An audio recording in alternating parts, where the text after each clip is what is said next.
The market doesn't just take your money, sometimes it takes your soul. Today, I didn't just lose a trade, I lost my discipline, I lost my edge, and I hit a max loss that should have never happened. If you've ever sat at your desk watching a position go against you, paralyzed as your hard-earned profits from the week vanish in seconds, then this video is for you. We're stripping away the Lambos and easy money facade of YouTube trading to perform a brutal, honest autopsy on a catastrophic red day. I'm going to show you the exact moment my logic turned into revenge, the specific technical indicators I ignored, and the psychological spiral that led to the broker locking me out of my own account. This isn't a how-to on winning. It's a masterclass in how to survive the days that try to break you. Brace yourself, because we're going deep into the red. O-Day was a max loss day, and honestly, standing in front of the camera to admit that is much harder than posting a screenshot of a green P&L. But if I only showed you the wins, I'd be doing you a disservice because the reality of trading isn't just about the strategy. It's about how you handle the days where everything goes wrong. We are going to do a full, deep dive autopsy of this session, starting with the plan I had before the market even opened, because to understand how I lost Exxon today, you have to see how organized I was at 8:30 a.m. I had my levels drawn, my bias was set, and on paper I was prepared for a standard trend continuation day.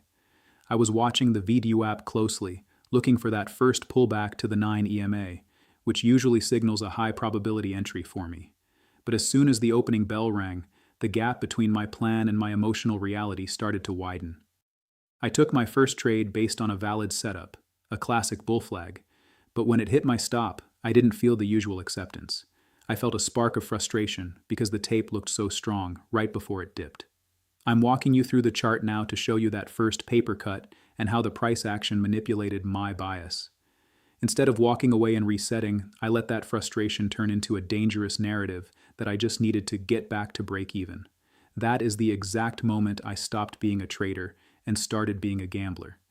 You can see on the tape how my position sizing started to creep up and my entries became impulsive, chasing candles and ignoring the very support and resistance lines I had spent an hour drawing that morning.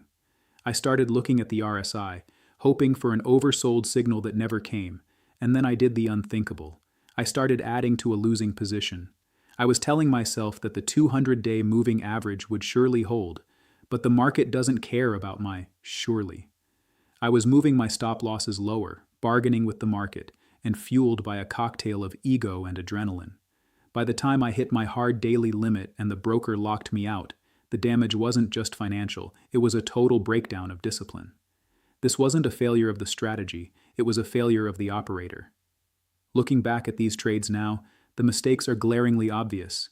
The MACD had crossed bearish minutes before my largest long entry, and the volume was dying out. But in the heat of the moment, I had total tunnel vision. I was so focused on the P&L window that I stopped looking at the price action entirely. To recover from this, I'm not going to try and win it all back tomorrow. That's how blow-ups happen.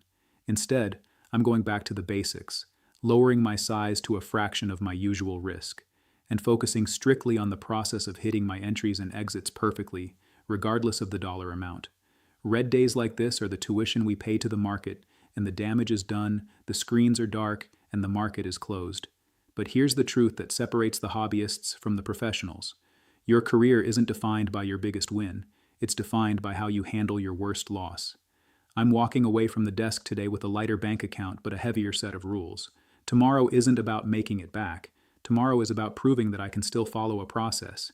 If you're bleeding red right now, remember that you are not your P&L. Don't let a bad day turn into a bad week, and don't let a bad week end your career. Go outside, hug your family, touch some grass, and remind yourself that the market will be there on Monday, but only if you have the discipline to survive today. Drop a comment below and tell me the one rule you're committing to for tomorrow, and let's hold each other accountable. We live to trade another day. I'll see you in the next one.